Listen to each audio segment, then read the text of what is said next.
Ang kwentong ito ay hango sa totoong buhay. Mula ito sa isa nating kabayan. May tago na lang natin sa pangalang Juan. Taong 1990, Iligan. Kung pakikipaglaban sa aswang ang pag-uusapan, may susulat ang pangalan ni Kapilo bilang una sa listahan. Iilan lamang ang nakakakilala sa kanya dahil hindi siya mahilig makipaghalubilo sa kapwa. Palaging nasa tahanan, abala ang atensyon at oras sa gawain bilang antingero. Isa sa umahanga sa kanya ay ang binatang si Juan. 17 anyos na kung papayagan niya ay araw-araw na dadalaw. Magdadala ng kung ano-anong pagkain bilang pasalubong.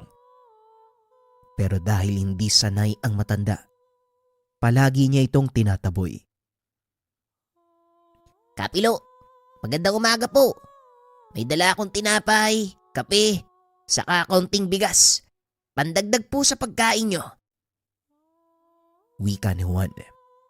Gaano ba ako kahirap sa paningin mo, bata? Kahit wala akong trabaho, may kakarampot akong salapi pambili ng kakailanganin ko. Tugon ni Kapilo. Hindi naman po sa ganun, Kapilo. Gusto ko lang po makatulong kaya sobra-sobra ang biyaya sa bahay ibabagi ko sa inyo kaysa mapanis at masayang. Umuwi ka na. Bago pa kita bigyan ng pilay, ha? Punta ka ng punta dito eh. Ano ba talagang sadya mo? Pananakot ng antingero sa binata, pero hindi ito tumalab. Gusto ko lang po kayong mas makilala. Ang sabi kasi ni tatay, isa kayong mahusay na pumapas lang ng aswang. Parang gusto ko rin pong maging katulad nyo eh. Ang astig-astig pakinggan. Hindi pagiging astig ang magkaroon ng ganitong buhay at tungkulin. Kamatayan ang nakabang sayo sa bawat hamon ng mga nilalang sa paligid. Kung ako lang ang masusunod, hindi ko hahayaang matuto ka ng lihim na karunungan. Ang lamya mong kumilos padalos-dalos, hindi ka rin nag-iisip. Unang sabak mo sa engkwentro, siguradong mamamatay ka. Aba, ayos ah. Ang sakit nyo naman pong magsalita, Manong. Hindi naman kagad-agad natututunan ng lahat ah. Hindi ba? At saka, ilalaban mo ba ang isang tao nang walang sapat na kaalaman? Hindi ka rin nag-iisip kung minsan eh. Aba, ikaw.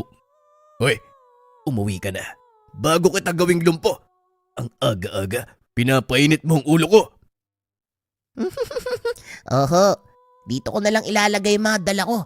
Magandang araw ho sa inyo. Sana masarap yung ulam nyo mamaya.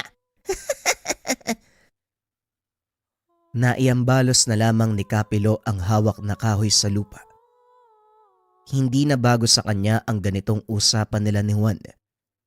Pero sa tuwing mangyayari, hindi maiwasang makaramdam ng pag-init ng ulo dahil na rin siguro na walang preno ang bibig nito. Bumalik na lamang siya sa pagsisibak ng kahoy. Ang buong akala niya magiging payapa ang susunod na sandali. Pero hindi nangyari dahil bumalik ang binata.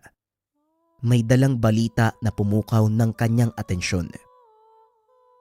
Kapilo! May aswang ako nakita dun oh! May aswang mo! Tulungan niyo ako! Wika ni Juan habang tumatakbo papalapit sa kanya. Anong aswang? Umagang-umaga may aswang? Huwag mo ko niloloko, ha? Bumalik ka pa talaga dito. Totoo nga ho, nandun oh. Gumagapang, may sugat nga sa tagiliran eh. Tapos yung dugo nagkalat. Tignan niyo kung ayaw niyong maniwala. Ang hilig mo talagang mang-istorbo. Nasaan ba ang mga magulang mo nang makausap? Napeperwisyo na ako sa'yo. Kapilo, hindi po ako nagloloko. Totoo nga pong may aswang dun. Ano bang tawag sa nilalang na merong pakpak? Kalahati lang yung katawan eh. Tapos may mahabang buwagag yung buhok. May nakapalibot pa na halinghing. Tapos may mahabang kuko. Hindi ko lang nakita ang mukha eh kasi nakatalikod eh. Meron nga ho talaga. Halika kayo, tuturo ko sa inyo kung saan. Sa pagpupumilit ng binata, napapayag si Kapilo. Kinuha niya muna ang mga kagamitan. upang makasigurado kung sakaling may aswang. Pagdating sa bahagi ng kakahuyan kung saan nakita ni Juan ang sinasabing aswang, natawa si Kapilo. Anong nakakatawa, Kapilo? May aswang tapos tatawa-tawa ka pa. Hoy, kumusta animal? Inabutan ka na ng pagsikat ng araw. Anong nangyari? Sugatan ka ba? May nakalaban ka ano? Ayan kasi, mag-aasik kayo. Tapos kapag nagkaroon ng katapat, gagapang-gapang na lang. Nasaan yung kalahati mong katawan? Nasunog na ano? Wika ni Kapilo sa manananggal na dahan-dahang gumagapang. Hinugot niya ang itak at itinarak sa likuran nito. Hindi na nakakilos ang nilalang. Napaangil sa sobrang sakit. Tama na. Huwag ka nang tumakas dahil wala ka nang pupuntahan. Hindi mo nga alam kung nasan yung kalahati ng katawan mo eh. Kung ako sa'yo, sabihin mo na ang huli mong salita. Dahil sa susunod na sandali, sa impyerno ka na didilat. Kapilo, papatayin niyo po ba siya? Sigurado po ba kayo? Tanong ng binata. Lumingon si Kapilo sa kanya. Bakit may angal ka? O baka naman kilala mo yung aswang na to kaya ka nagtatanong? Hindi naman ho sa ganun. Nagtatanong lang ako kasi kung tutuluyan mo siya, alis na po ako. Ayoko pong makakita ng krimen. Anong krimen yung sinasabi mo? Pagpaparusa ang tawag dito. Ginawa mo pa akong kriminal. Umalis ka na nga. Sagabal ka lang sa gagawin ko eh. Nanahimik na lang si Juan. Si Kapilo naman ay pinuksa na ang aswang. Binuhusan niya ito ng langis. May sinambit pang orasyon. Tinuluyan ang nilalang gamit ang patalim. Ilang sandali pa ay hindi na ito gumagalaw. Habang sinusunog ang bangkay ng aswang, napalingon si Kapilo nang mapansing tila may nakatingin sa kanilang ginagawa. Masyadong masukal sa unahan kung kaya't hindi gaanong nakilala, pero alam niyang tao ito batay sa hubog ng katawan. Lalapitan sana upang masigurado subalit biglang nawala. Hindi na lang masyadong pinagtuunan ng pansin. Pagkatapos maging abo ng bangkay, bumalik na siya sa kanyang tahanan. Nagulat pa nang makitang nakasunod si Juan. Sa pagiging tutok sa nilalang, nakalimutan na meron palang kasama. Teka, hindi naman dito ang bahay mo ah. Bakit pumarito ka? Umuwi ka na. Mukhang wala akong matatapos sa trabaho sa'yo eh. Naiirita ako sa presensya mo eh. Grabe ka naman, Kapilo. Wala po kasing tao sa bahay kaya baka pwedeng dito na muna ako. Hindi naman ako maglilikot eh. Kung gusto mo, tulungan pa kita sa gawaing bahay o sa kahit anong ipapagawa mo. Dati gusto mong maging manunugis ng aswang. Ngayon naman, muchacho. Ano naman kayang papangarapin mo sa susunod? Ay nako, umuwi ka na lang ha. Wala akong pakialam kung may tao man sa bahay niyo o wala. Basta umalis ka na. Marami pa akong gagawin, kaya pakiusap lang umalis ka na. Lumakad na palayo si Juan. Hindi na rin nag-abala si Kapilo na ihatid ng tingin. Nagpatuloy na ito sa gawain. Sa kalagitnaan ay napatigil siya. Napaisip tungkol sa manananggal na nakita kanina. Binabagabag ang kanyang isipan kung sino ang nakaengkwentro nito. Kung isang antingero ang nakatapat niya, hindi siya makakatakas.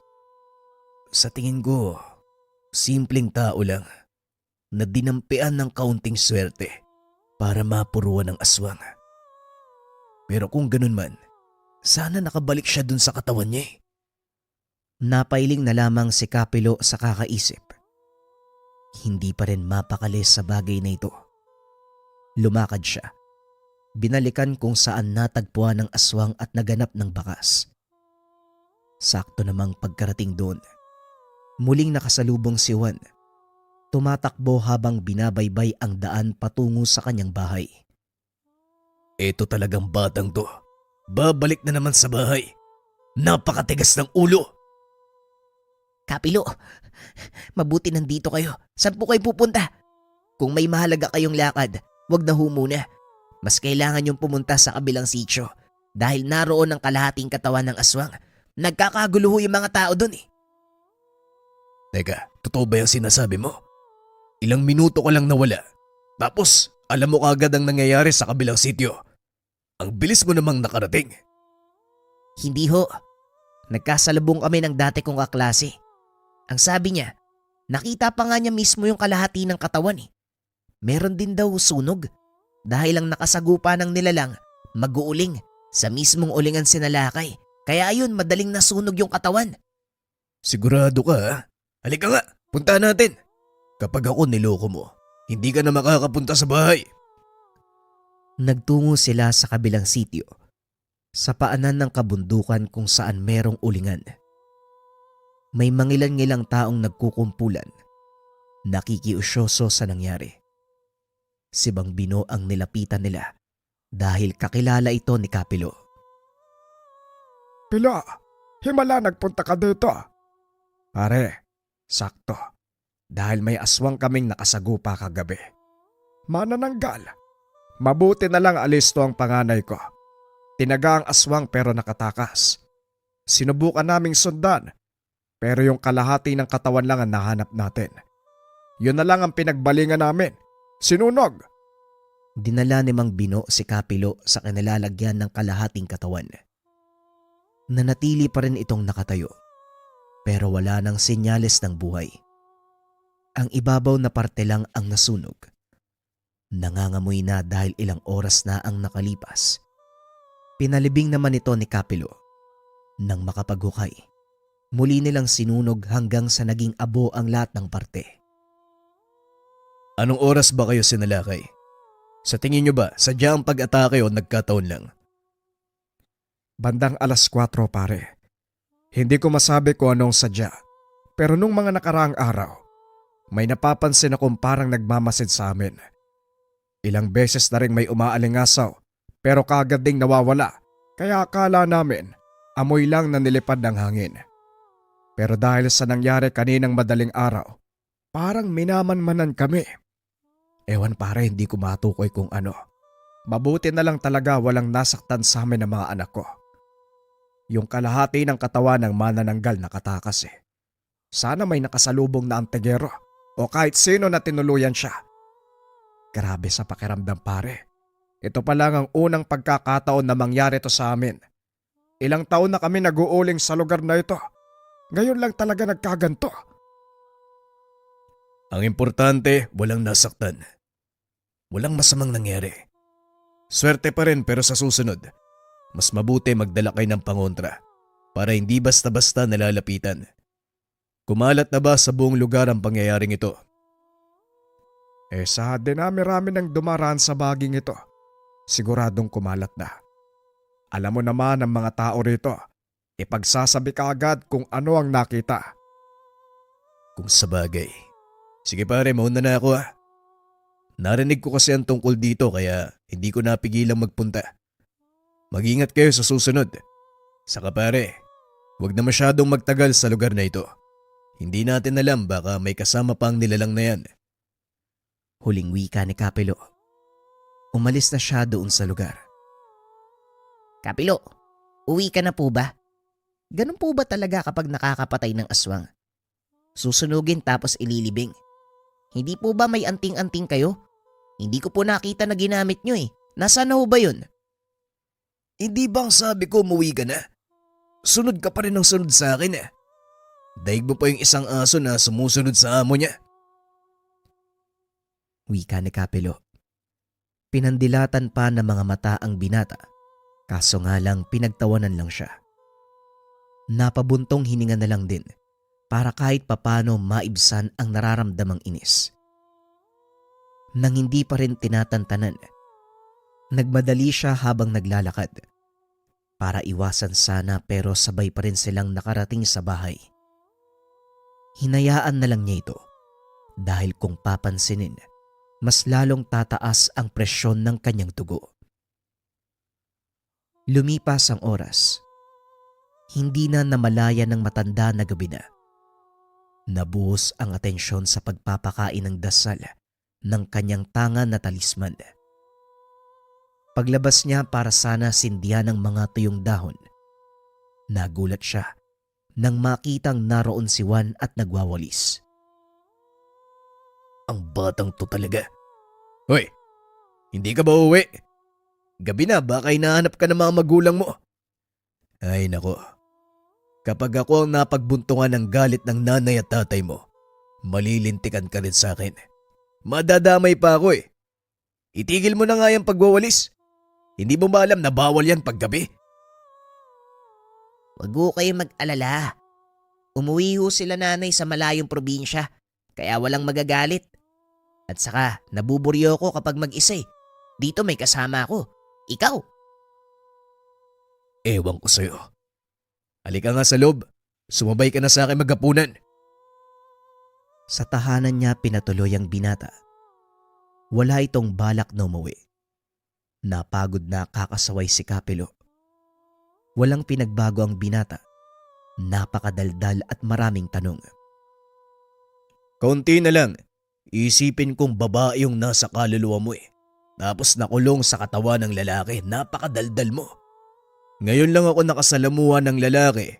Masyadong madaldal. Pinaglihi ka ata sa puwet ng manok eh.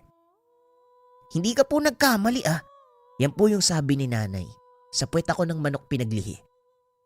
Ganun ba? Mabuti sa kadaldalan gumana. Hindi sa muka. Grabe naman yan. Kapilo, namimiyasa ka na. Kalabisan na yan. Bilisan mo sa pagkain. Pagkatapos hugasan mo yung pinagkainan. Sa sala ka na lang din matulog. Isa lang ang kwarto sa bahay na to. Bukas sa bukas pagkagising ko dapat umuwi ka na. Baka kung ano pa yung isipin ng mga tao kapag nalamang nandito ko eh. Pakiusap huwag ka nang bumalik. Hindi kita kadugo. Hindi kita kaano-ano. Nang mga sumunod na sandali, nakahiga na sila at tanda na sa pagtulog. Malalim na ang gabi. Tanging kuliglig na lamang ang maririnig. Kaso nga lang biglang pumaibabaw ang ingay ng pagaspas ng pakpak. Sinundan ng pag-alingasaw ng matinding amoy.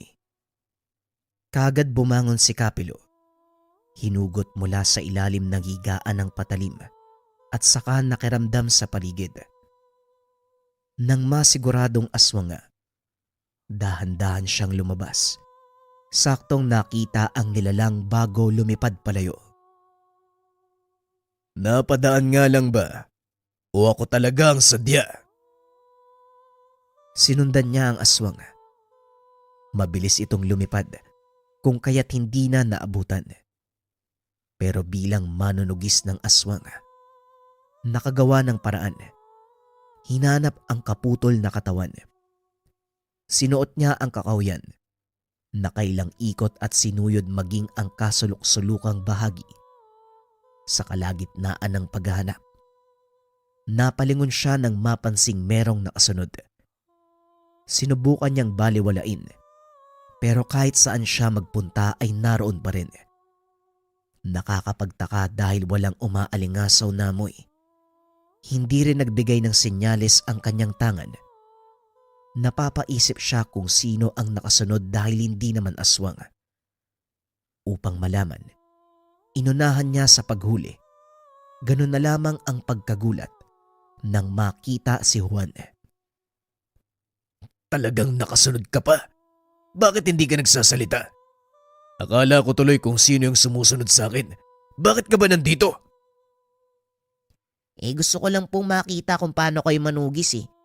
Napansin ko rin po yung aswang nung nasa bahay pa tayo. Nakita ko na lumabas kayo kaya sumunod ako. Ano po, nakita nyo na ba? Hindi. At mukhang hindi ko talaga makikita dahil nanggugulo ka na naman. Ayaw mo talaga akong tantanan no? Pinatuloy ka na sa bahay. Nangungulit ka pa. Malay nyo po makatulong ako. Ano po ba yung hahanapin yung kaputol na katawan? Maghiwalay po tayo, doon ka tapos doon ako. Paunahan tayo sa paghanap. Wika ni Juan. Ibinida pa ang dalang flashlight. Meron din siyang dalang patalim sa kabilang kamay. Napapailing na lamang si Kapilo. Hinayaan na lang niya ito at nagpatuloy sa paghanap. Hindi naman nagtagal natunton ang pinagtataguan sa pinakamasukal na bahagi malapit sa kawayanan. Nandilim ang kanyang paningin sa mga bitukang hindi matigil sa paggalaw. Bago pa man niya mahugot ang bote ng dalang langis, nagulat siya dahil binudburan nito ng asin ni Juan. Tignan natin kung mabubuhay ka pa. Ayan, mahigit 1 kilo ng asin niyang dala ko. Aba kang bata. Lagyan mo rin siguro ng betchin, paminta, luya, sibuyas. Tapos maggisa ka. Pinangungunahan mo ko eh. Hindi basta ubra ang asin, lalo na't walang orasyon. Ang bagal niyo po kasi. Paano kung makabalik yung kaputol niyan? Eh di mapapalaban pa. Ito na lang ang dalihin natin. Tumabi ka nga. Doon ka sa gilid, manood ka lang. Hindi yung nangingialam ka. Santisima. Tumabi si Juan. Pinanood si Kapilo na buhusan ng langis ang kaputol na katawan. Sinindihan, nagsambit ng orasyon. Kaso nga lang nang magliyab ang kalahati ng katawan, dumating ang nilalang. Naging alisto naman sila. Inihanda ang patalim upang may panlaban. Rumekta kay Kapilo ang atake ng nilalang. Dahil madilim, natamaan siya at ilang beses na natumba. Si Juan ay hindi mapakali sa pangyayari. Nakisali na at ginawa ang lahat ng makakaya upang mataga ang halimaw. Sige, lumapit ka. Ako ang harapin mo. Huwag kang matanda, halika dito. Tapang-tapangan ni Juan, pero tumilapon matapos matamaan sa muka. Huwag ka kasing masyadong matapang. Umuwi ka na lang para hindi ka na madamay. Muli silang nagtuos ng nilalang. Sa pagkakataong ito mas lalong bumangis at galit na galit. Siya ang pinunterya dahil sa ginawa niya sa katawan nito. Ang kwintas na anting-anting, kanyang pinulupot sa kamay at sa sandaling umatake, ito na ang tumama sa aswang. Isang beses lang lumapat pero labis ang pinsala. Kaagad bumulusok pa ibaba ang aswang. Nilapitan niya ito at pinagtataga. Lumapit din si Juan at gustong makisali. Kapilo, ako naman. Gusto kong tumulong. Eto, handaan na ang patalim ko. Hinawakan niya ito sa braso. Kinaladkad sa tabi pagkatapos ay pinagsabihan. Malapit mo nang masagad ang pasensya ko. Hoy bata, kung sa tingin mo laro ang bagay na ginagawa natin, nagkakamali ka. Hindi ordinaryong nilalang ang isang yan. Kaya huwag ka masyadong magyabang. Magtigil ka. Kaunti na lang makakatikim ka na sa akin. Hindi na sumagot pa si Juan. Nasa tabi lang siya, nanonood sa mga sumunod na kaganapan. Katulad ng unang nasaksiyan, sinunog bago nilibing ang bangkay ng aswang. Pagkatapos ay umalis sila sa lugar, matapos masiguradong maayos na ang lahat. Pagdating sa tahanan, kinausap muli ng matanda si Juan. Sinabihan ng pagkasikat ng araw, kinakailangang nakauwi na. Naalibadbara na sa presensya at kakulitan. At isa pa, nababahala siya sa posibleng mangyari dahil hindi niya maipapangako mapapangalagaan lalo pat aswang ang madalas na nakakalaban.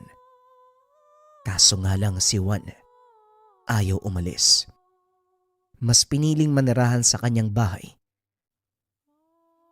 Huwag mo na akong bigyan ng problema. Sa tingin mo ba, ayos lang sa pamilya mo na tumitira ka sa ibang bahay? May tahanan ka kaya umuwi ka doon. Itong bahay ko, parang halimaw ang nakatira dahil sobrang dumi. Walang linis. Minsan nangangamoy pa. Ano bang nakita mo at gustong gusto mo dito? Kapilo, gusto ko pong maging katulad nyo. Gusto ko pong matutong manugis ng aswang. Sige no, turuan nyo ako kahit konti lang. Hindi nga pwede. Ang ugaling meron ka, hindi papasa kaya huwag ka na magsayang ng oras. Umuwi ka na. Ayoko nang ulitin pa ang usapang ito. Akala ni Kapilo malinaw na sa kanilang dalawa ang napag-usapan. Pero lalo siyang nakonsumi.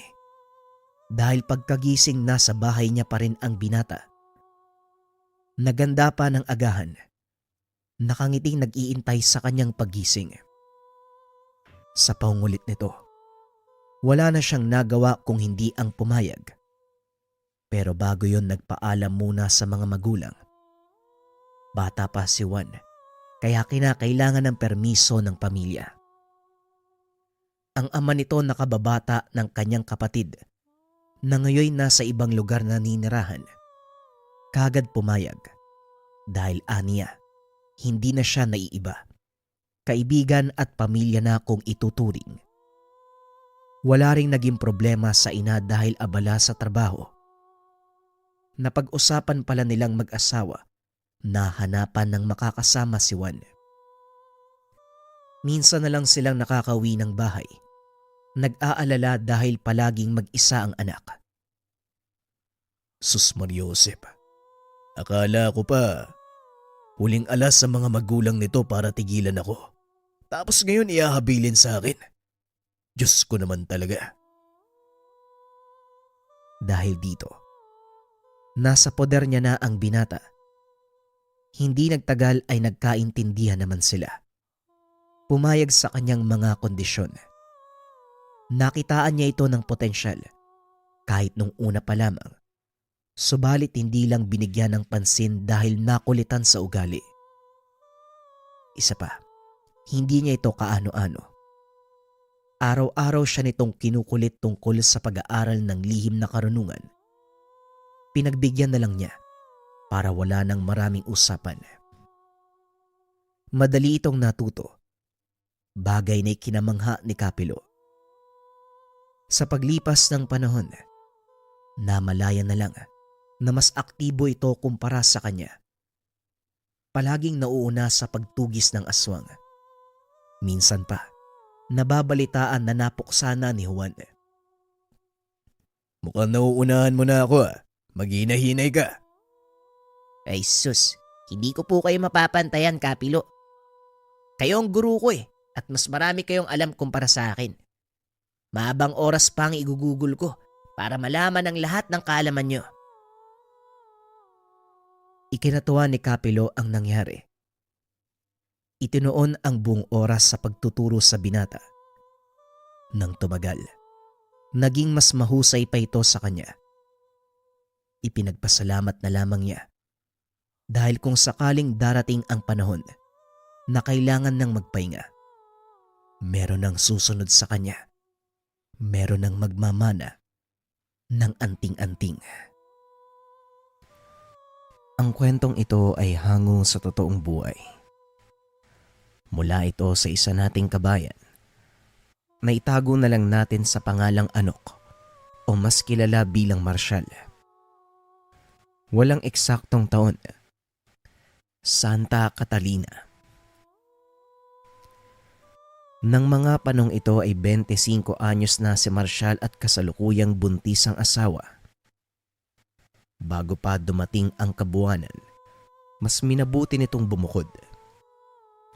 Malawak naman ang lupain na pagmamay-ari ng ama. Pinili ni Marshal ang dulong bahagi ng lupa. Medyo may kasukalan man ang daan, nakakalusot pa rin ang mga sasakyan. Personal driver ng isang kilalang pamilya si Marshal. Ipinagkatiwala din sa kanya ang sasakyang ginagamit, kaya madali lang itong nakakapasok sa trabaho. Isang hapon, marami ang pinuntahan ng amo kaya hapon na itong nakauwi ng tahanan. Habang nasa daan, nakasalubong ang 3 lalaki. May bitbit itong sako at mga asong nasa 6 ang bilang. Bagya namang napatigil si Marshal nang makalapit sa mga ito. Pipito, pwede bang 2 bote ng pukyutan ng sakin? Patid na lang ako sa bahay ah. Wika ni Marshal. Ay nako Marshal, pasensya na. Hindi po kyutan ang nakuha namin ngayon eh. Tugon ni Pepito. Ganun ba? Ano ba yung dala mo? Tanong ni Marshall. Kaagad namang binuksan ng lalaki ang sako. Nakita ni Marshall na bayawak pala ang laman. Tila hirap na ito sa paghinga dahil nakapatiwarik ang posisyon nito. Sa hindi malamang dahilan ay magaan ang nararamdaman ni Marshall doon sa hayop, kaya kagad niya itong binili. Teka, magkano ba yan? Baka pwede kong bilhin. Tanong ni Marshall. Pwede naman. O sige, kunin mo na yan. Tugon ni Pipito. Kagad namang kumuha ng wallet si Marshall at binili ang hayop. Matapos maiabot ang bayad, mabilis namang bumalik sa kotse si Marshall at nagmaneho pauwi. Makalipas ang ilang minuto ay bahagyang tumigil si Marshall. Naroon siya sa tabi ng ilog upang pakawala ng bayawak. Pagbukas nito ng sako, dali-dali namang inalis ni Marshall ang tali sa mga paa nito. Kaso nga lang labis na nasaktan ng hayop. Halos hindi na makagalaw. Hanggang sa nagulat si Marshall at tila napaluha ang bayawak. Gamit ang huso, dahan-dahang inilapit ng bayawak ang bato kay Marshall. Kagad itong pinulot ng binata, kahit may malapot pang likido na nakabalot sa bato. Baliwala ito kay Marshall at mabilis niyang inilagay sa bulsa. Matapos niyang makuha ang bato, dali-daling tumakbo ang bayawak papunta sa ilog. Labis man ang pagtataka, hindi na ito pinagtuunan ng pansin ni Marshall. Kagad na siyang bumalik sa kotse hanggang sa marinig ang isang boses. Mapalad ka, iho ha. Ikaw ang nakakuha. Yung mutya na yan, matagal ko nang nais makamtan. Wika ng ermitanyo. Pasensya na po pero anong mutya po ba yung sinasabi niyo? Tanong ni Marshall. Di yung batong nasa bulsa mo. Alam mo, matagal ko nang inaabangan yung bayawak sa lungga niya.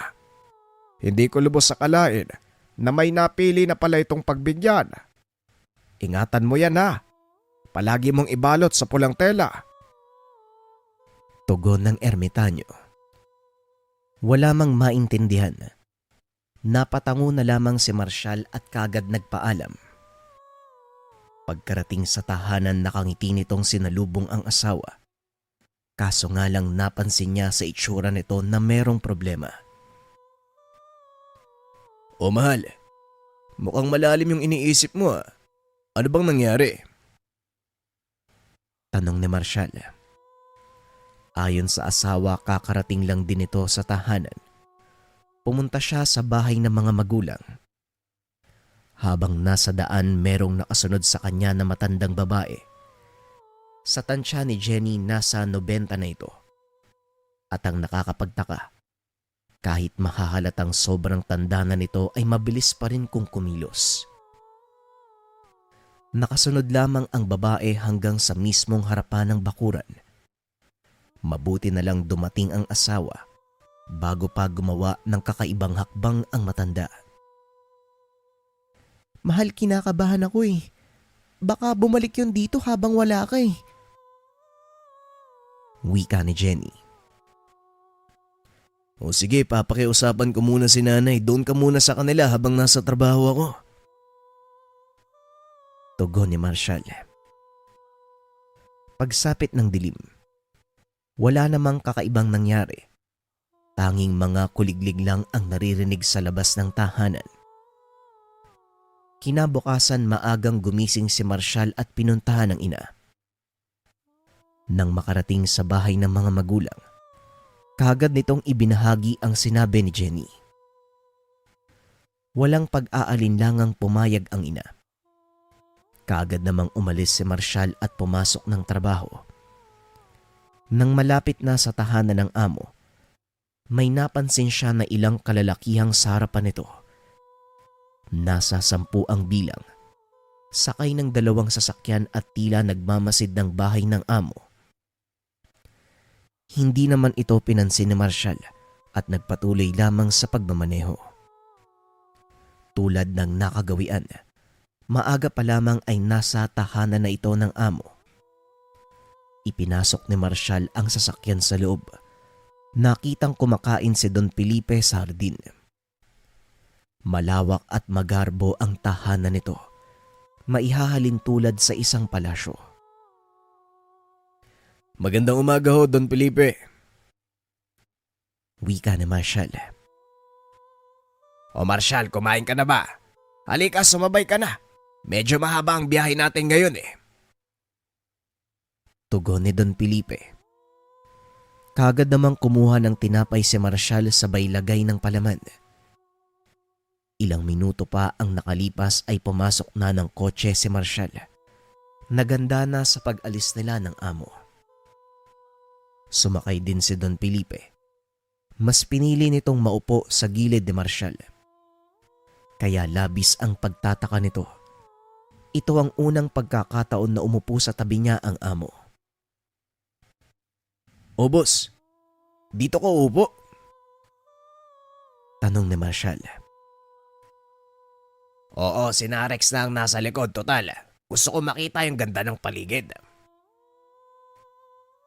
Tugon ni Don Felipe. Napangiti na lamang si Marshall matapos marinig ang sinabi ng amo. Sila ang nasa harapan, habang ang 4 na bodyguard naman ang nakaupo sa likuran. Ilang sandali pa ay umalis na rin ang mga ito. May meeting na kailangang puntahan ng amo. Sa hindi kalayuan, muli na namang nakita ni Marshall ang sasakyan ng mga lalaki. Ngunit sa pagkakataong ito, isa na lang ang nakita niya na tila nahati na ang grupo. Hindi ito binigyan ng pagdududa ni Marshall. Ipinagpatuloy lamang niya ang pagmamaneho. Nang makalagpas, ramdam ni Marshall na tila basa ang bulsa. Bagya nitong binagalan ang pagmamaneho. Kagad na kinapa ang loob ng bulsa. Nagulat ito nang may mahawakan na likido sa bulsa. Oh, may problema ba, Marshall? Tanong ni Don Felipe. Nang mapansin ito na hindi mapakali si Marshall. Wala naman ho. May kinuha lang ho ako sa bulsa. Tugon ni Marshall. Habang kausap ang amo, naagaw ang atensyon ni Marshall nang makita ang nakasunod na sasakyan sa likuran. Iba na ang pakiramdam niya, kaya kagad niya itong sinabi sa mga kasama. Boss, mukhang kanina pa tayo sinusundan ng sasakyan na yun Iba ang pakiramdam ko dyan Boss, 2 yung sasakyan kanina. Hindi ko na nga makita kung nasan yung isa Wika ni Marshall. Ganun ba? O Rex, alam nyo na yung gagawin, umanda kayo Ibigay nyo sa akin yung 2 baril na nakatago. Ito Marshall alam mo na kung paano gamitin yan Tugon ni Don Felipe. Sabay abot ng baril kay Marshall. Kinakabahan man patuloy lang ito sa pagmamaneho. Hanggang sa biglang humarang yung isang sasakyan. Boss, ito yun. Ito yung sinasabi ko. Lumabas na ang mga bodyguard. Kaso nga lang kagad silang pinulanan ng bala. Don Felipe, kayo ang dahilan kung bakit nasira ang lugar namin. Kamatayan mo lang ang magpapatigil. Pwes, pagbibigyan kita. Wika ng armadong lalaki. Matapos itong sabihin ng nakamaskarang lalaki, muli itong nagpaputok ng baril. Umalingaw-ngaw ang tunog sa paligid. Labis din ang pinsala sa salamin ng sasakyan dahil sa dami ng bala. Halos mapulbos ang sasakyan sa dami ng tama ng bala. Sige, tignan nyo. Para siguradong patay na yan. Wika ng armadong lalaki Dito na nagsimulang magpaputok si Marshall. Inuna nitong barilin ang lalaking papalapit. Labis namang nagulat ang mga kasama nito at kagad na nagtago. Walang pag-aalinlangang sumugod si Marshall. Hindi na inisip ang sariling kapakanan. Nang makita ng mga armadong lalaki ang ginawa nito, tinuon ng mga ito ang atensyon kay Marshall. Ngunit ang ipinagtataka ng mga armadong kalalakian, tila hindi ito tinatabla ng bala. Hindi maintindihan ni Marshall, pero alam niya na mayroong kakaiba sa katawan. Bumilis ang pagkilos, na kaya nang harapin ang dami ng mga kalaban. Ano? Ano, Marshall? Ubus na ba? Tanong ni Don Felipe. Wala na hubos. Naubos ko na po yung lahat. Tugon ni Marshall. Labis naman ang pagkamangha ng amo dahil tila hindi tinablan ng bala si Marshall. Teka, Marshall. Paanong hindi ka tinatabla ng bala? Tanong ni Don Felipe. Hindi ko rin alam, boss eh. Wala akong ideya sa mga nangyayari. Tugon ni Marshall. Ilang minutong nakatulala ang amo. Tinignan nitong mabuti ang suot ni Marshall. Hindi pa rin makapaniwala sa mga nangyayari. Ngunit sa dami ng balang tumama sa kotse, hindi na nakaligtas ang 4 na bodyguard. Pagkarating ng mga pulis, minabuti ng mga ito na hindi pa alam na buhay pa si Don Felipe. Matapos ng kaganapan bilang pagpapasalamat, binigyan ni Don Felipe ng kaunting salapi si Marshall. Ayaw man itong tanggapin ngunit dahil mapilit, tinanggap na lamang ito ni Marshall. Hindi naman may pagkakailang kailangan din niya ng pera para sa nalalapit na panganganak ni Jenny. Gamit ang isa pang kotse ng amo, maaga siyang umuwi at nagpunta sa tahanan ng ina. Habang nasa daan, may nakita itong pamilyar na mukha mula sa malayo. Nang makalapit kagad niyang nakilala kung sino ito. O tatang, saan po kayo pupunta? Baka gusto niyo pong sumabay. Tanong ni Marshall. Diyan lang naman ako sa unang bahagi ng ilog. Pero ikaw talaga ang pinunta ko dito. Tugon ng ermitanyo. Ako? Eh bakit naman ho? Muling tanong ni Marshall. Ayon sa kaibigan ko, nakipaglaban ka sa mga armadong lalaki, hindi ba? Naubos mo sila. Pero hindi ka pa rin absuelto, iho. Wika ng ermitanyo. Teka, pinagtanggol ko lang naman ho yung sarili ko. Kaya malabong makulong ako. Tugon ni Marshall.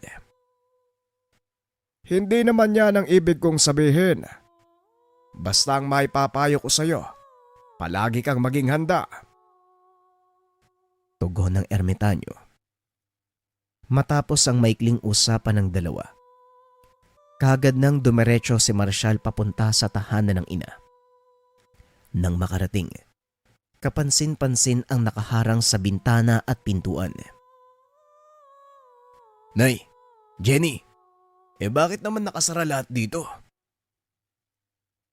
Matapos marinig ang boses ni Marshall, kagad silang nagbukas ng pintuan.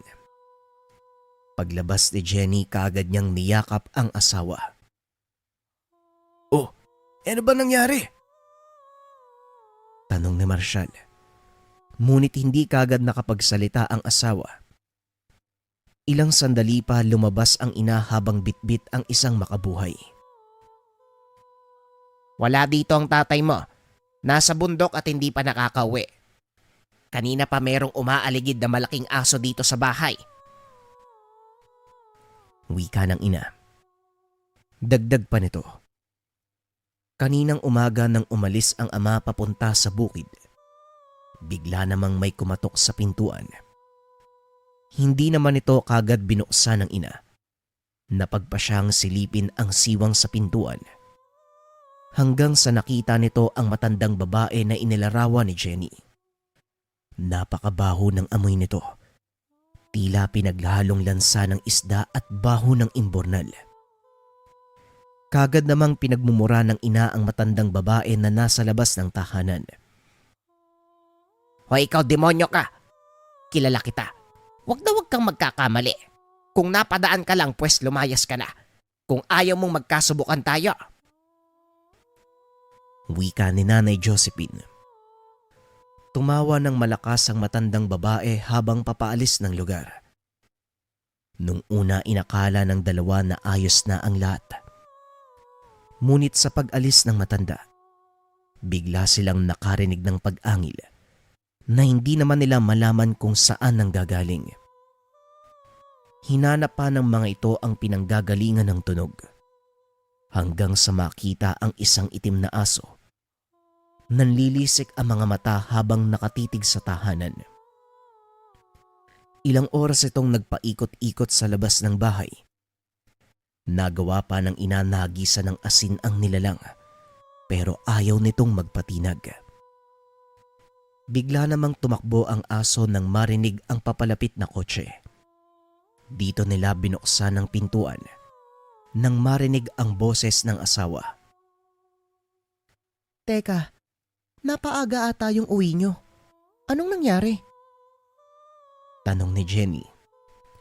Hindi na tinago pa ni Marshall ang naganap. Ibinahagi niya ang lahat sa asawa. Ayos ka lang ba? Hindi ka ba nasugatan? Tanong ni Jenny. Ayos lang naman ako mahalog mo kung alalahanin. Kasi pag tumatama yung bala sa akin, parang kinakagat lang ako ng langgam eh. Hindi naman siya ganun kasakit. Tugon ni Marshall. Matapos ang usapan, mas minabuti namang manatili na mag-asawa sa tahanan ng magulang hanggang sa makauwi ang kanyang ama. Pagsapit ng hapon, nag-usap lang ng kaunti ang pamilya at kagad nang nagpaalam ang mag-asawa. Sigurado ko bang ayos lang kayo doon anak? Ba maya pumunta doon yung aswang? Tanong ni Nanay Josephine. Hayaan niyo po, Nay. Pupulbusin ko yung katawan ng aswang na yun kapag nagpakita. Tugon ni Marshall. Sabay pakita ng baril na ibinigay ni Don Felipe. Bago umuwi ng tahanan, minabuti nilang dumaan muna sa palengke para makabili ng ulam.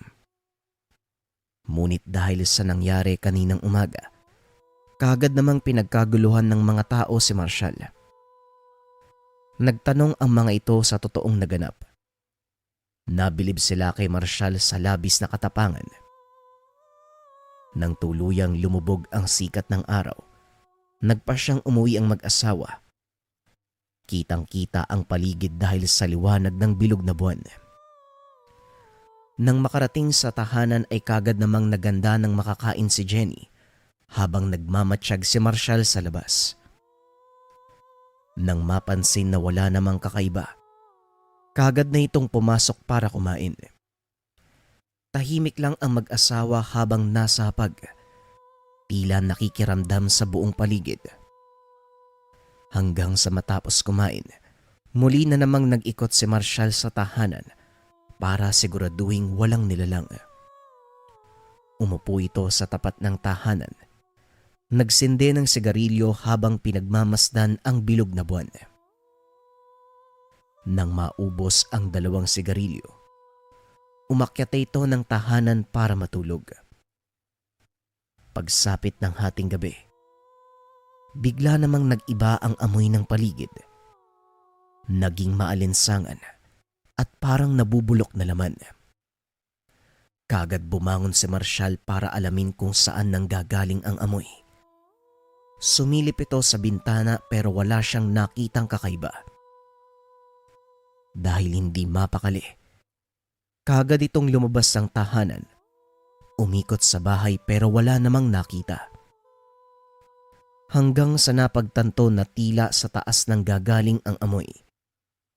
Kagad namang tinignan ni Marshall ang bubong ng tahanan. Bagyang kinilabutan matapos makita ang isang nilalang. Nakatuwad habang nakabuka ang bunganga. Nakatayo ang lahat ng buhok at patuloy sa pagtulo ang laway. Dahil sa mga nakita, dali-daling binunot ni Marshall ang baril. Walang pag-aalinlangang pinaputukan ng nilalang, pero kagad itong nakatunog. Mabilis na tumalon papunta sa mataas na bahagi ng palayan. Kagad naman itong sinundan ng tingin ni Marshall. Sinipat kung makikita pa ang nilalang. Nang walang makitang bakas, pinagmumura ni Marshall ang nilalang. Sa oras na makita kita uli dito, uubusin ko yung bala ko sa katawan mo. Demonyo ka! Wika ni Marshall. Muli itong bumalik ng tahanan. Nakita ang takot na asawa. Mahal, ano bang nangyayari? Tanong ni Jenny. Nakita ko naghahanap ng butas yung aswang na yun eh. Napakahayop talaga. Tugon ni Marshall. Mukhang hindi tayo titigilan yan eh. Siguro mas maganda kung lumipat na lang tayo ng bahay eh. Wika ni Jenny. Hindi ako papayag na takutin lang tayo ng aswang na yun. Lalaban tayo. Huwag kang mag-alala. Hindi ko hahayaang makalapit sa inyo ng anak ko ang nilalang na yun. Tugon ni Marshall. Muling natulog ang mag-asawa nang masiguradong wala nang banta sa paligid. Kinaumagahan, nakita ni Jenny na nagkakape si Marshall. O mahal, wala ka bang pasok ngayon? Tanong ng asawa. Sa ngayon wala pa pero bukas baka pumasok na ako. Magpupunta ng Amerika si Don Felipe. Tugon ni Marshall. Naku, paano yan? Eh di wala ka ng trabaho. Muling tanong ni Jenny. Napag-usapan na namin yan. Ang sabi niya, tuloy pa rin ang pagpapasahod niya sa akin kahit nasa ibang bansa siya. Tugon ni Marshall. Mabuti naman kung ganun. Hindi kasi ako mapakali, lalo na sa nangyayari ngayon eh. Wika ni Jenny. Nang mga sandaling iyon naganap ng magagawa sa tahanan si Marshall. Kinumpuni ang kakaunting sira na makikita sa bahay. Hanggang sa sumapit na ang hapon, habang nasa itaas ng bubong si Marshall. Muli nitong nakita ang malaking aso na nasa paligid. Hindi normal ang laki nito. Halos 5 beses kung ikukumpara sa normal na aso. Nang maalala ang mga ibinahagi ng asawa nung nakaraang araw, dahan-dahan niyang itinutok ang baril at siniguradong matatamaan ang nilalang. Pagkalabit ng gatilyo, kagad namang tumama ang bala sa aso pero tila tumalbog lang sa katawan. Hindi pa rin umalis ang nilalang at puro angil ang ginagawa. Tila asong baliw na naglalaway.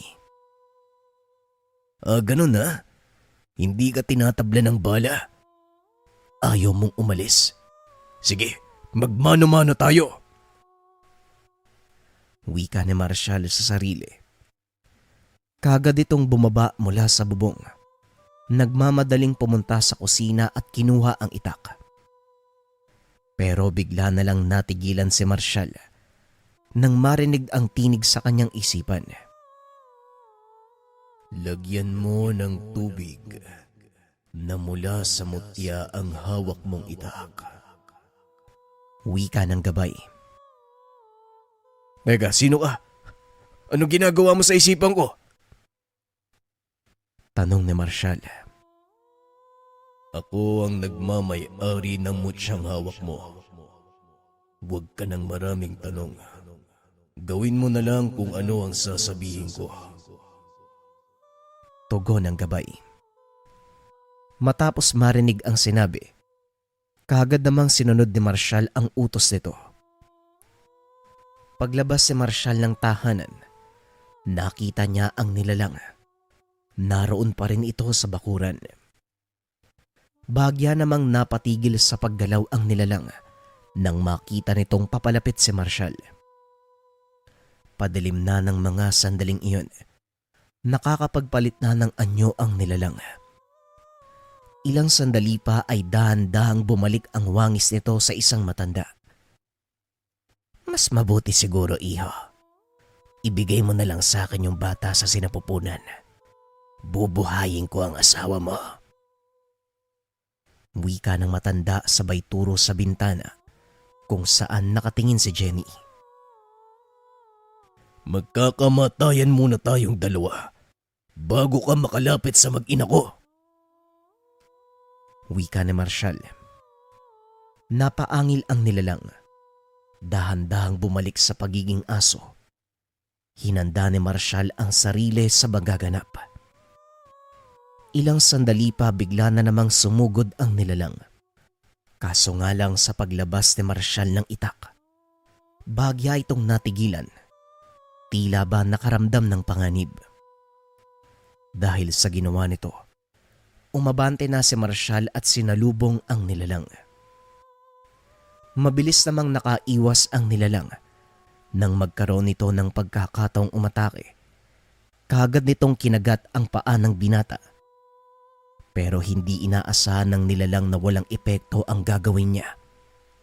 Makapalang kabal ni Marshall dahil sa tulong ng mutya. Bagya itong dumistansya.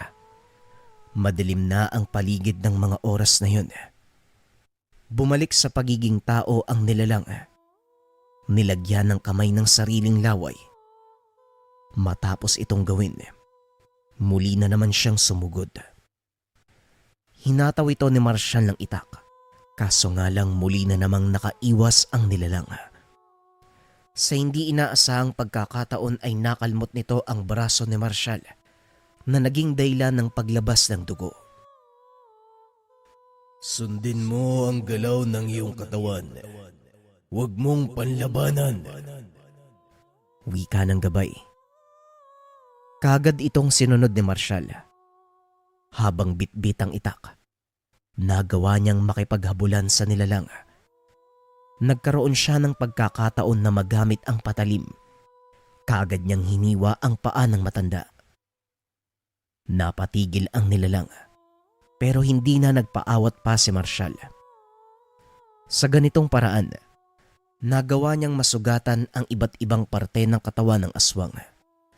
Ilang sandali pa ang lumipas. Tumalon ang nilalang sa itaas ng puno.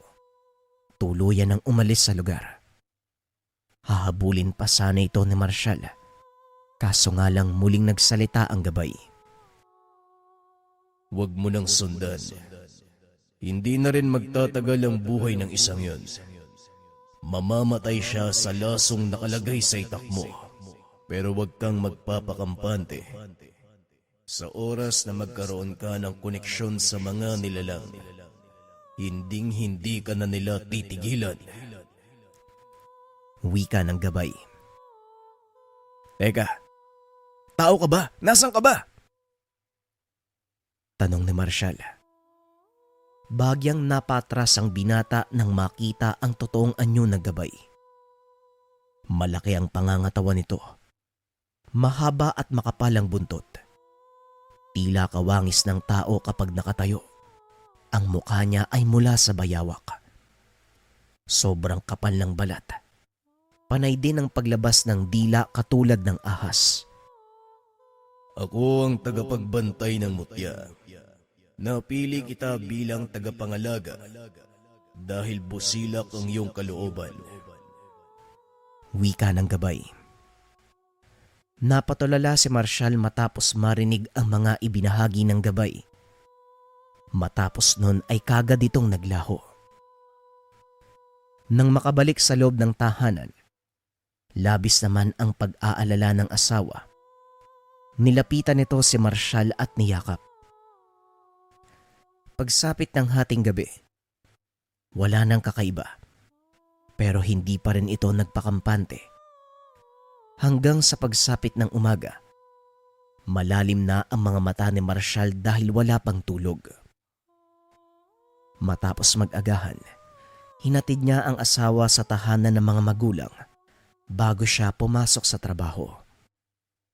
Pagkarating niya sa bahay ni Don Felipe, nakita niya itong abala sa telepono. Bigla namang ibinaba ng amo ang telepono matapos makitang papalapit si Marshall. O Marshall, samahan mo ako mag-agahan. Sumunod ka sa akin doon sa kusina. Wika ni Don Felipe. Tumango na lamang si Marshall bilang pagsang-ayon. Habang papunta sa kusina, pansin ni Don Felipe ang puyat na mukha ni Marshall. Mukhang hindi ka nakatulog ng maayos May problema ba?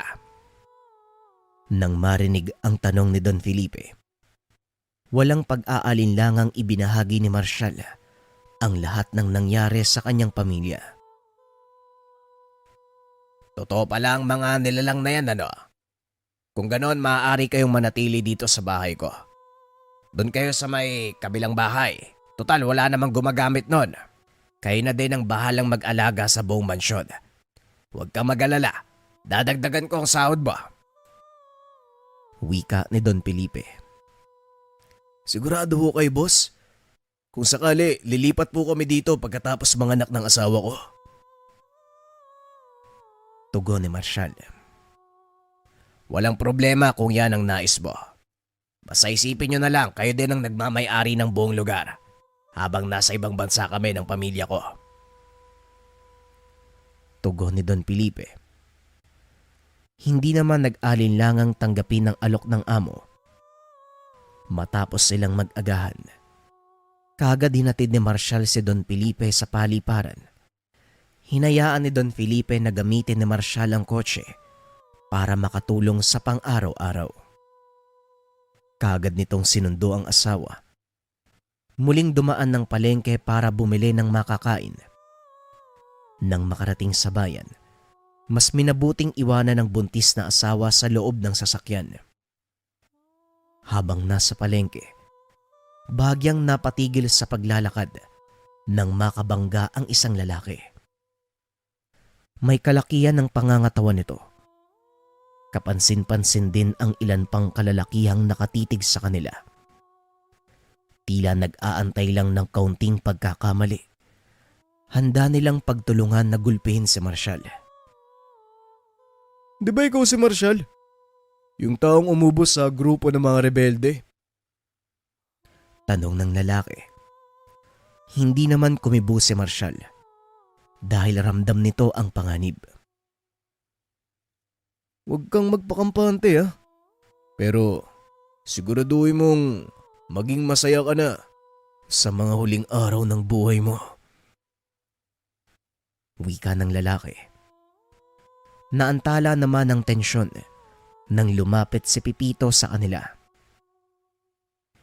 Marshall, kailangan mo pa rin ba ng pukyutan? May dala kami ngayon, Baka gusto mong bumili.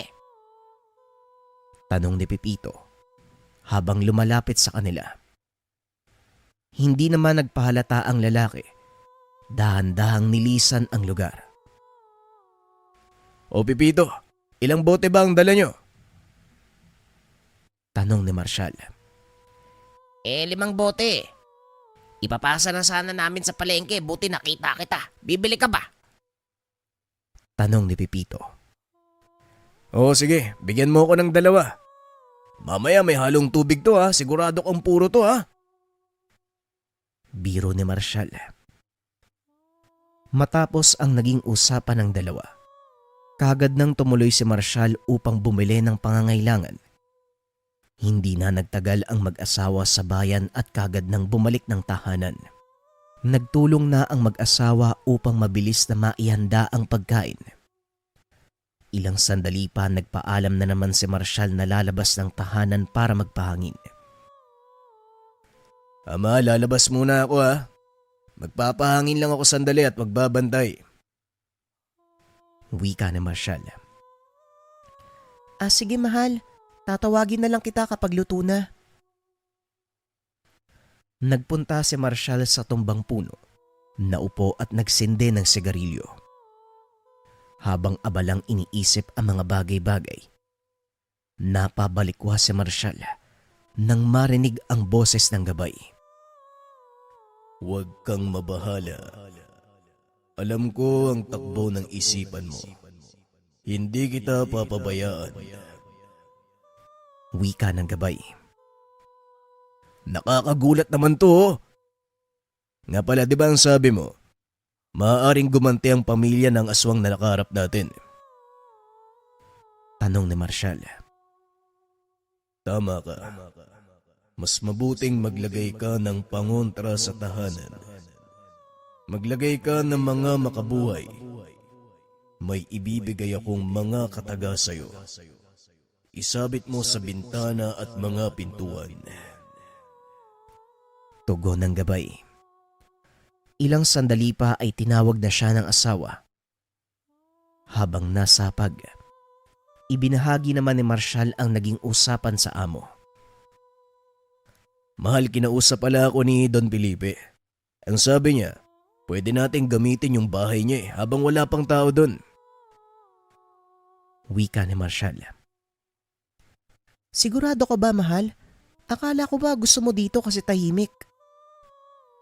Tanong ni Jenny. Tahimik din naman doon, mahal eh. At saka laki pa ng bahay, masosolo pa natin. Tugon ni Marshall. Matapos ang usapan ng dalawa, muli namang nagpaalam si Marshall para kumuha ng makabuhay. Habang tinatahak ang masukal na kakahuyan, mapapansin ang mabahong amoy sa buong lugar. Ilang sandali pa ang lumipas. Nakita ni Marshall ang puno na maraming makabuhay.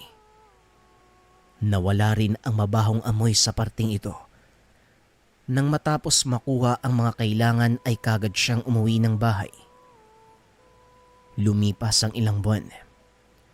Wala namang nagparamdam na kahit ano. Pabalik-balik din si Marshall sa bahay ng amo para mapanatiling malinis ang tahanan. Hanggang sa dumating na ang araw na manganganak ang asawa. Sa unang gabi nito, ramdam na ni Marshall ang malagkit na simoy ng hangin. Habang abala sa pagmamasid ay bigla namang nagsalita ang gabay.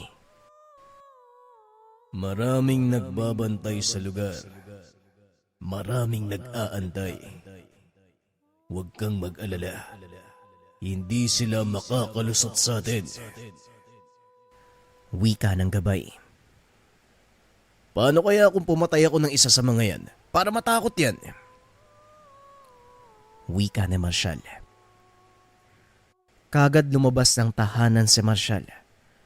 Nang masiguradong sarado na ang pintuan ay bigla itong dumapa. Gumapang na parang bayawak. Mabilis itong kumilos. Hindi siya napansin ng bakwa. Ang bakwa ay isang uri ng aswang na lumalaki ang bunganga. Tila sawang kumakain at sinusubo ng buo ang biktima. Madalas itong biktimahin ay mga batang naglalaro sa gabi. Pero ang paboritong pagkain ng mga ito ay ang bagong silang na sanggol. Nagpunta sa harapan nito si Marshall. Tatalon pa sana ang nilalang. Pero hinila ito ni Marshall at hinampas sa lupa.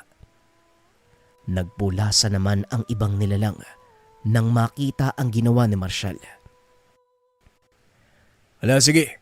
Magsialis kayo dito. Pag nakita ko pa kayo dito sa bahay, lahat kayo hahalik sa lupa. Wika ni Marshall. Habang pinagmamasdan ang mga nilalang na lumalayo.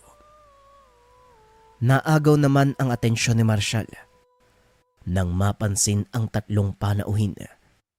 Nakatayo ito sa ilalim ng puno. O kayo, anong ginagawa niyo dyan?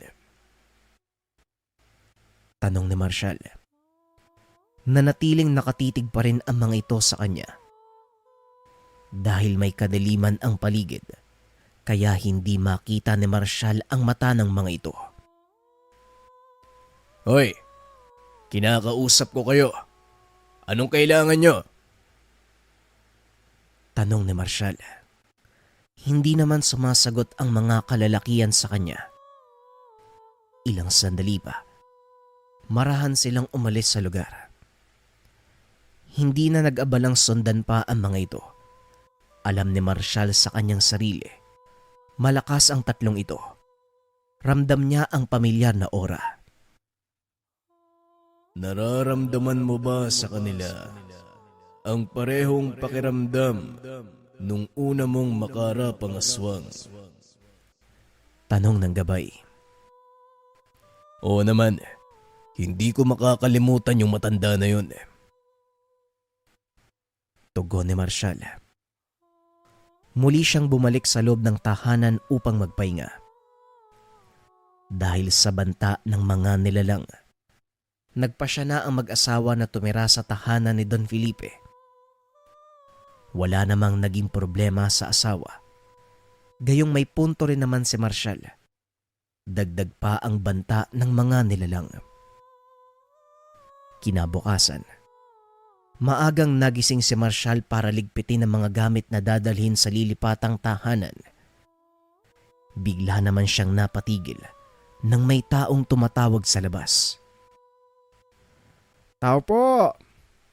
Tao po! May tao ho ba dyan?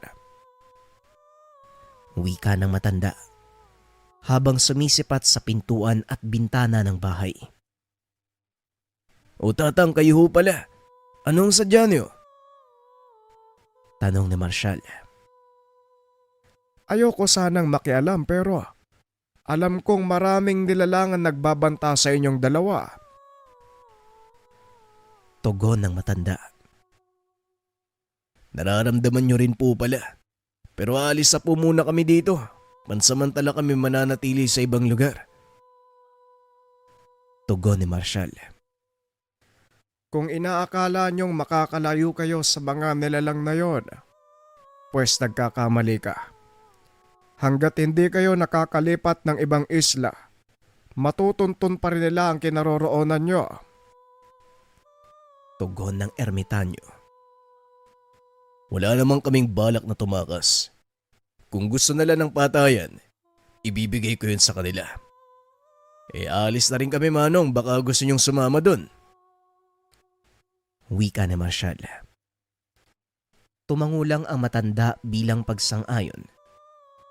Sa pagpunta sa bagong tahanan, nagpa siyang magpaiwan sa labas ng gate ang ermitanyo. O sige iha, ibaba mo na lang ako dyan sa tapat. Dito ho sa labas. Bakit naman ho? Basta antayin nyo na lang ako sa loob. Ako nang bahalang maglagay ng pangontra sa buong bahay para hindi kayo basta-bastang napapasok. Tugon ng matanda. O sige ho, kayo hong bahala. Pero sana, saluhan mo rin kami sa pananghalian. Wika ni Marshall.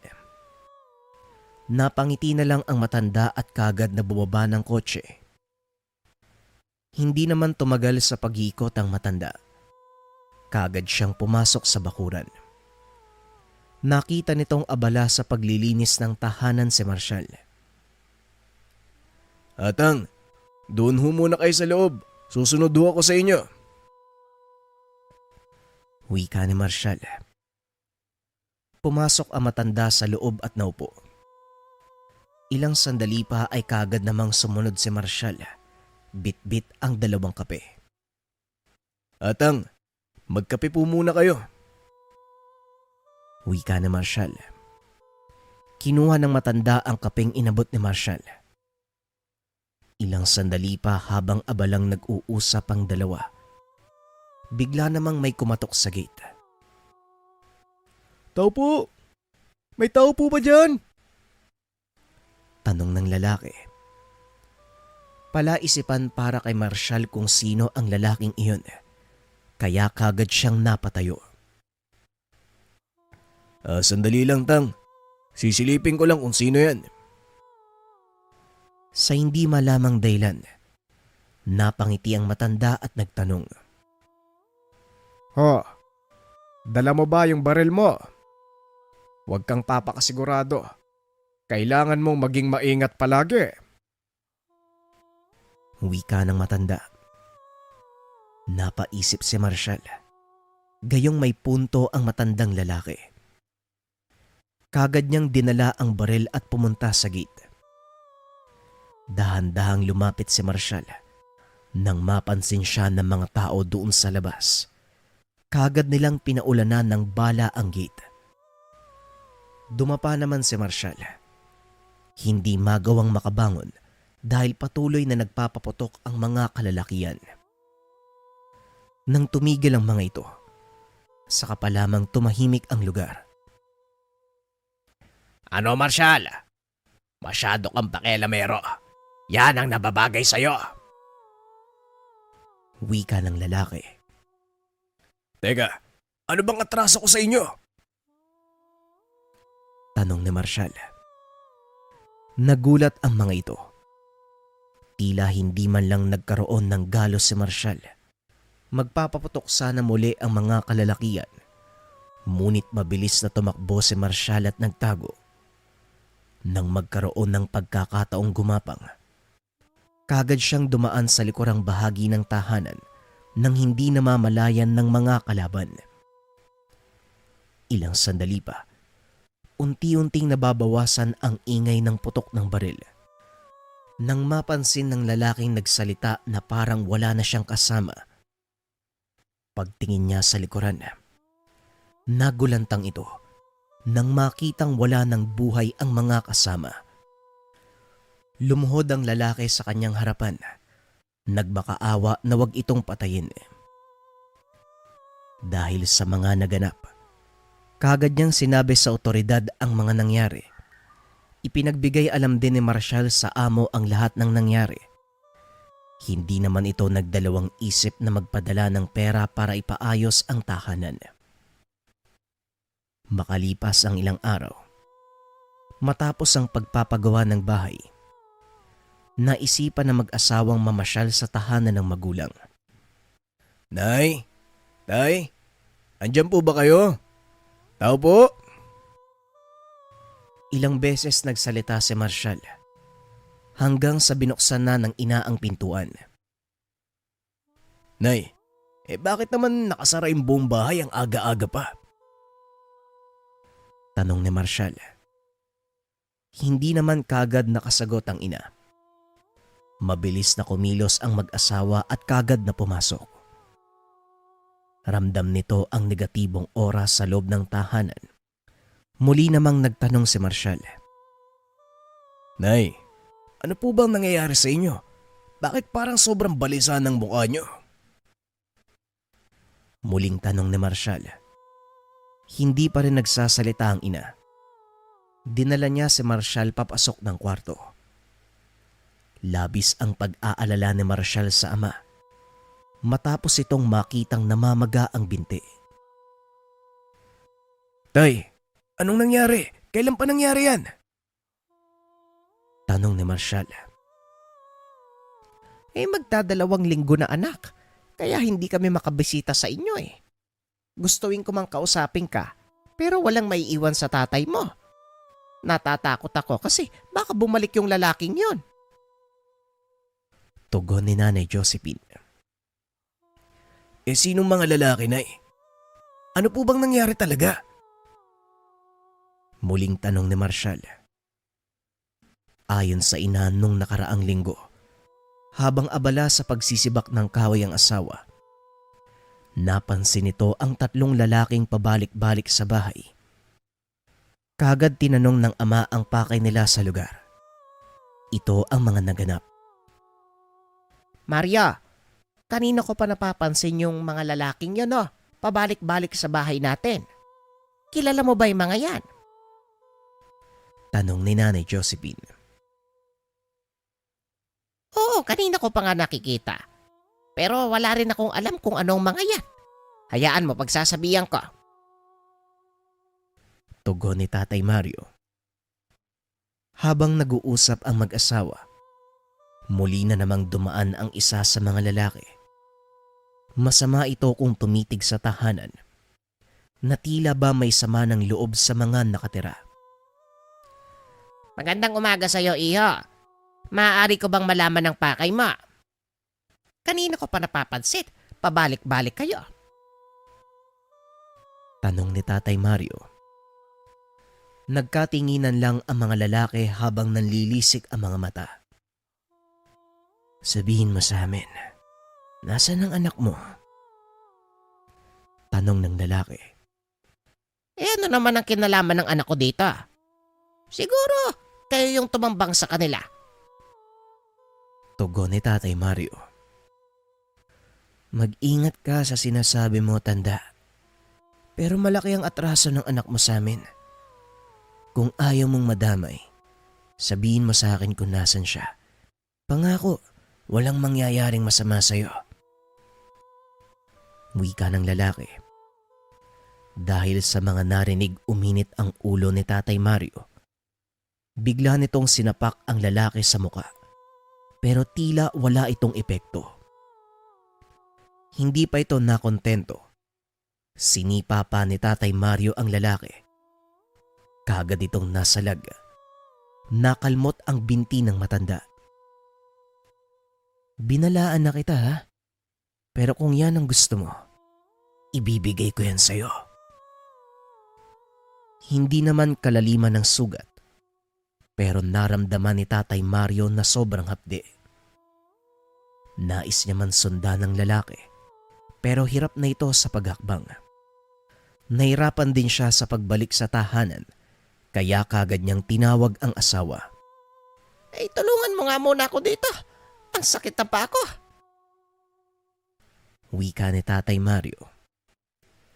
Mabilis namang kumilos si Nanay Josephine upang lapitan ang asawa. Tinulungan itong makalakad. Magmula ng araw na yon, hindi na gumaling ang sugat niya. Sa kaunting paggalaw lamang ng matanda, halos mamatay na ito sa sobrang kirot. Habang tumatagal, naging limitado ang pagsasalita sa hindi malamang dahilan.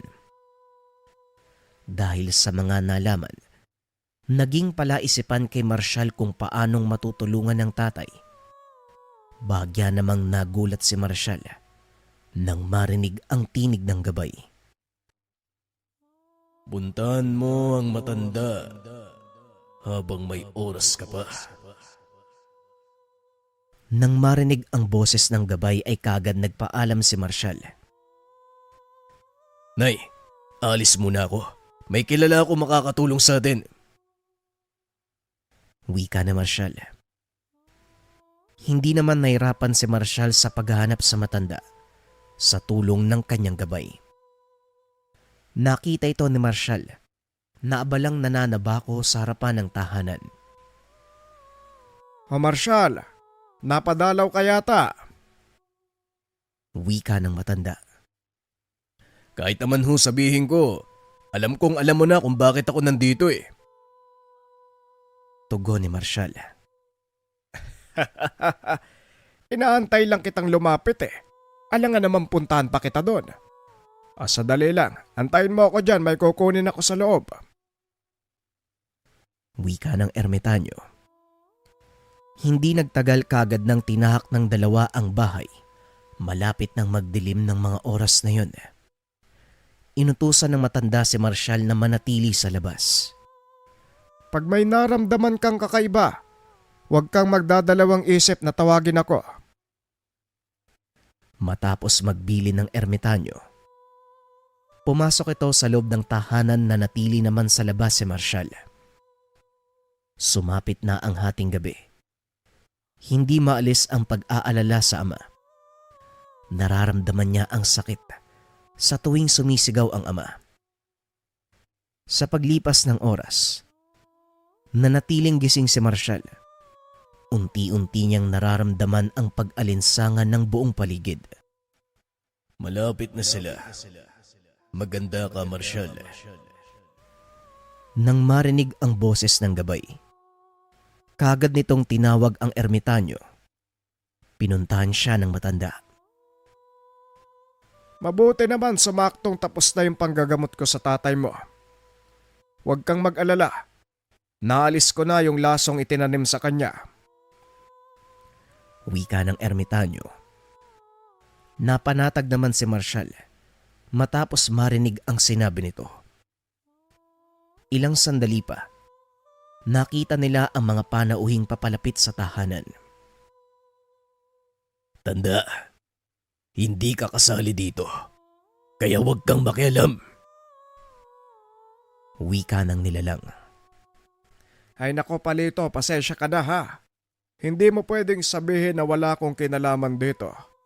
Dahil siyang napili ng nilalang na bigyan ng mutya, responsibilidad ko na tulungan siya. Wika ng ermitanyo. Matapos marinig ang sinabi nito, kagad silang sumugod.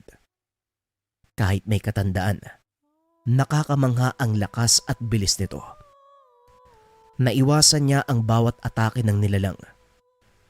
3 man ang kalaban, hindi ito inatrasa ng ermitanyo. Kaso nga lang biglang napatigil ang 3. Itinoon ang atensyon kay Marshall. Hawak nito ang barel at pinaputukan ng mga nilalang. Kaso nga lang walang silbi ang bawat bala. Kaya binunot niya ang itak na nakasabit sa bewang. Sa pagbuka ng bunganga ng nilalang, hinataw ni Marshall ang mukha nito. Nahiwa ang ulo. Napatigil ang 2 kasamahan. Habang nangingisay ang aswang, labis ang galit ng 2 kasama. Nagsalita ng kung ano ang nilalang. Hindi ito maintindihan ni Marshall. Unti-unting nagbago ang pangangatawan nito. Buong puwersa siyang inatake ng nilalang. Tumalsik sa malayo si Marshall. Hindi naman nagpaawat ang nilalang at muling sumugod. Gumapang si Marshall. Nailagan ang atake nito. Ito rin ang dahilan kaya nagkaroon ng pagkakataong umatake si Marshall. Hinataw niya sa likod ang nilalang at hindi na pinagbigyan makabawi. Ilang ulit niya itong hinataw sa likuran hanggang sa tuluyang mawala ng buhay. Hindi pa ito nakontento. Pinugutan ng ulo ang nilalang. Matapos nun, nagulat si Marshall dahil hinagis din ng ermitanyo ang isa pang ulo ng aswang. Sa pagkakaalam ko pa naman, malakas ang lahi ng mga yan. Pero pipitsugin lang pala. Ay nako, akala ko banta na. Pampakondisyon lang pala. Makampante ka na iho. Magaling na ang tatay mo. At wala na rin maghahangas na patayin ang pamilya mo. Sa hindi malamang dahilan, dahan-dahang nilamon ng lupa ang katawan ng mga nilalang. Hindi na rin nagtagal ang matanda sa lugar. Kagad na itong nagpaalam. Sa paglipas ng panahon, naging mahaba pa ang buhay ng mga magulang. Nabiyayaan pa sila ng 3 pang anak. Matapos ang nangyari, wala nang naging balita si Marshall sa ermitanyong tumulong sa kanya. Ni minsan, hindi na ito muli pang nakita. Ngunit malaki ang pagpapasalamat ni Marshall. Kung hindi dahil sa ermitanyong iyon, at kung hindi dahil sa kanyang gabay, malamang wala na ang kanyang pamilya. Malaki ang kanyang pasasalamat nang dahil sa nakuha niya na bertud ng bayawak.